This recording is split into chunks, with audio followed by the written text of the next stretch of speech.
আহত ইসরায়েলি সেনাদের লেবাননের যুদ্ধের ময়দান থেকে হেলিকপ্টারে করে দ্রুত দেশে ফিরিয়ে আনা হচ্ছে।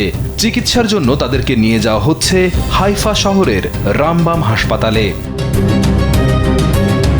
সোমবার প্রকাশিত একটি ভিডিওতে দেখা যায় হাসপাতালের হেলিপ্যাডে হেলিকপ্টার নামার সাথে সাথেই আগে থেকে প্রস্তুত থাকা মেডিকেল টিম স্ট্রেচার ও অ্যাম্বুলেন্সে করে আহত সেনাদের জরুরি চিকিৎসার জন্য নিয়ে যাচ্ছে। তবে এই ভিডিওটি ঠিক কবে ধারণ করা তা স্বাধীনভাবে যাচাই করা সম্ভব হয়নি।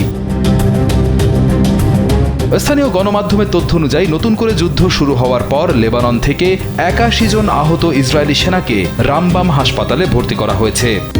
দেশের মানুষকে প্রতিদিন সুরক্ষিত রাখার প্রত্যয় নিয়ে এলো সেফ রাউন্ড সুইচ। পাশাপাশি ইসরায়েলের ভেতরে মিসাইল হামলার কারণে আহত আরও ৩১৪ জন সাধারণ নাগরিকও সেখানে চিকিৎসা নিচ্ছেন। অন্যদিকে লেবাননের স্বাস্থ্য মন্ত্রণালয় জানিয়েছে গত ২ মার্চ থেকে ১১ এপ্রিল পর্যন্ত চলা হামলায় লেবাননে ১,৯৫৩ জন নিহত এবং ৬,৩০৩ জন আহত হয়েছেন। এই যুদ্ধ পরিস্থিতির মধ্যেই গত রবিবার পাকিস্তানের ইসলামাবাদে যুক্তরাষ্ট্র ও ইরানের উচ্চপদস্থ প্রতিনিধিরা টানা ২১ ঘণ্টা বৈঠক করেন। কিন্তু দীর্ঘ এই আলোচনার পরও তারা কোনো চুক্তিতে পৌঁছাতে পারেননি। ইরানের পররাষ্ট্র মন্ত্রণালয়ের মুখপাত্র ইসমাইল বাঘাই জানিয়েছেন, বেশ কিছু গুরুত্বপূর্ণ ইস্যুতে দুই পক্ষের মধ্যে মতবিরোধ থাকায় কোনো চুক্তি হয়নি।